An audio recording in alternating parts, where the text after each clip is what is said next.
About 4,000 years ago, in ancient Egypt, humans were already using a type of lock based on an idea that would survive for thousands of years. But here's the question: why did humans need a lock in the first place? What was so valuable that someone needed to protect it behind a door? And how could a civilization with no electricity, no modern machines, and no precision metal factories create a mechanism that still has a connection to the locks we use today? Because here's the strange part. The key in your pocket may look completely modern, but the basic idea behind it is incredibly old. So who came up with it? How did the first lock actually work? And perhaps most importantly, how did people try to defeat these early locks? To answer that, we have to go back thousands of years to a world where security meant wood, rope, stone, and human ingenuity. Living thousands of years ago, there are no police departments watching every street. There are no security cameras. There are no alarm systems. And if you own something valuable, you have a serious problem. You need to leave it somewhere. Maybe it's food. Maybe it's tools. Maybe it's jewelry. Maybe it's documents or religious objects. Whatever it is, there's one thing you don't want: someone else taking it while you're gone. At first, the solution was simple. Put something heavy in front of the door. Tie it shut. Use a wooden beam. Have someone stand guard. But all of these solutions had the same weakness. They depended on physical force or human attention. If the guard left, the protection disappeared. If the rope was cut, the door opened. If the wooden bar was moved, the room was accessible. So eventually, someone had a much smarter idea. What if the door could stay secured without a person standing there? That was the real problem the lock had to solve. Around 4,000 years ago, ancient Egyptian craftsmen were using wooden locking mechanisms that contained a remarkably clever principle. Imagine a wooden door. Behind it is a large wooden bolt. Push the bolt into place, and the door is secured. Simple. But now imagine that someone drills several small holes into the bolt. Above those holes are wooden pins.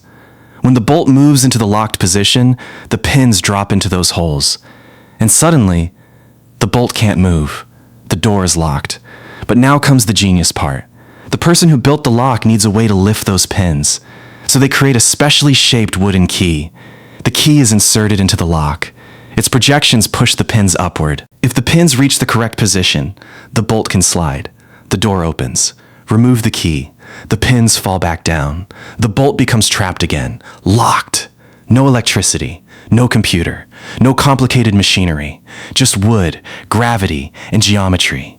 And yet the principle was sophisticated enough to become an ancestor of one of the most important mechanical lock designs in history.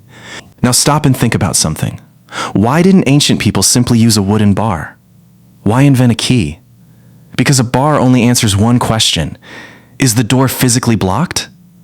A lock answers a completely different question. Who is allowed to open it? That distinction changed everything. The owner could leave. The room could remain protected. And the person who possessed the correct key had something incredibly valuable: controlled access. The key wasn't just a piece of wood. It represented permission. If you had the key, you belonged inside.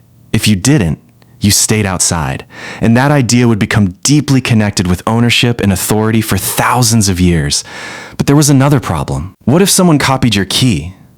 That question would become one of the biggest driving forces in the history of locks. The he, first, security arms race.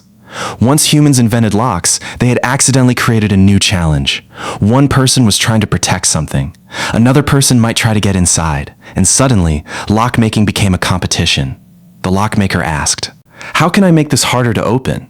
The person trying to defeat the lock asked, "Where is its weakness?" And this cycle repeated again and again. Better locks created better attempts to defeat them. Better attacks encouraged better locks. It was essentially an ancient version of a technological arms race. And as civilizations became more complex, the stakes became higher. Merchants had goods. Temples had valuable objects. Governments had important records. Wealthy families had property. The more valuable the contents of a room became, the more valuable the lock became. And eventually, craftsmen began moving beyond simple wooden mechanisms. They started experimenting with stronger materials, especially metal. From mood to metal. Metal changed lockmaking. Wood was easy to shape, but metal could be stronger, smaller, and more durable. As metalworking developed, locksmiths gained new possibilities. Locks could become more compact. Keys could become smaller. Internal mechanisms could become more complicated. And eventually, locks began to resemble mechanical puzzles. The person with the correct key didn't need enormous strength. They simply needed to make the internal mechanism move into the right configuration. That was the real secret. A good lock doesn't necessarily need to be stronger than the person trying to open it. It needs to make the correct sequence of movements difficult to reproduce without the proper key. And this idea would become even more sophisticated centuries later. The Roman world. The Romans inherited and developed many mechanical technologies from the civilizations around them. Metalworking became increasingly sophisticated, and locks and keys became more practical objects. Keys were no longer merely giant wooden tools. Metal keys could be carried. They could be designed for individual mechanisms. And some Roman keys were surprisingly sophisticated for their time. This created something new. A lock could become personal. Your key could open your lock. Someone else's key might not. That sounds ordinary today. But imagine how powerful that concept was when mechanical security was still relatively new. For the first time, access could be controlled by a small object that a person could carry with them. But history had another lesson waiting. A lock can be complicated and still have weaknesses. VHE, Loski, Enmate, Becombs, AN, and Guinier. By the 18th century, European locksmiths were pushing mechanical security much further. They were no longer simply making decorative keys. They were engineering mechanisms. One important development came from English inventor Robert Barron. In 1778, Barron patented a lever lock design. The mechanism required internal levers to reach the correct position before the bolt could move. That meant a person couldn't simply manipulate one obvious component. Several internal parts had to cooperate. Think about it like a puzzle. One wrong position, and nothing happens. Another wrong position, still nothing. Only the correct configuration allows the lock to open. And that idea is fundamental to modern mechanical security. But Barron's invention was only one step. A few years later, another inventor would create an even more famous challenge. Joseph Bramah's famous LO-Seek. In 1784, Joseph Bramah introduced a highly sophisticated safety lock. The design used a complex internal mechanism and a specially designed key. The lock became famous for its security. And Bramah wasn't simply selling a device. He was selling an idea. A lock could be engineered to resist manipulation. But there was a problem. If you publicly claim that your lock is extremely difficult to defeat, someone is going to try. And someone did. The story of Bramah's lock became part of a much larger competition between lockmakers and people who wanted to prove that no mechanical security system was perfect. That competition would eventually push lockmaking into the industrial age. Yale Revolutine. Now we arrive at the part of the story that may look surprisingly familiar. In 19th century America, Linus Yale Sarr worked on lock designs based around pin mechanisms.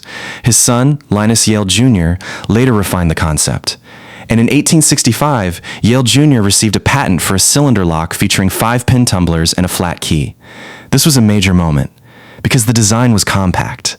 The key was relatively small, and the basic mechanism was practical for widespread use.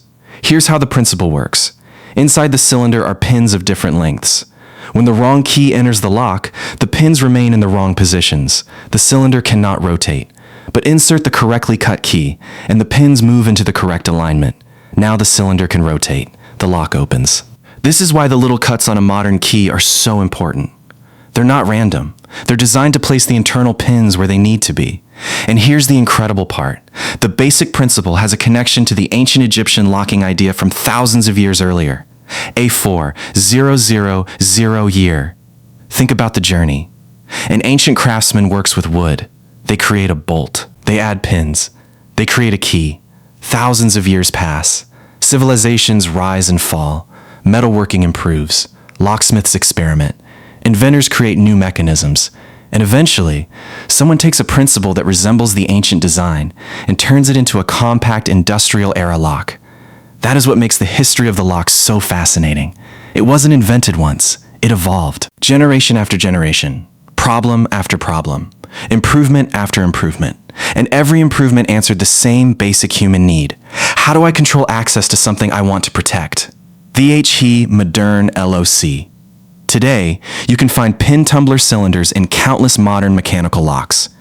Even modern Yale deadbolts still use 5-pin tumbler cylinders. But modern security has moved far beyond mechanical keys. Today we have keypads.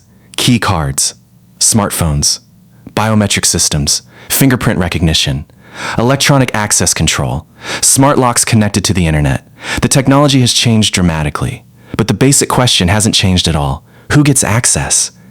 A4000-year-old wooden lock answered that question with pins and a key. A modern smart lock might answer it with a digital code. But both systems are doing essentially the same thing.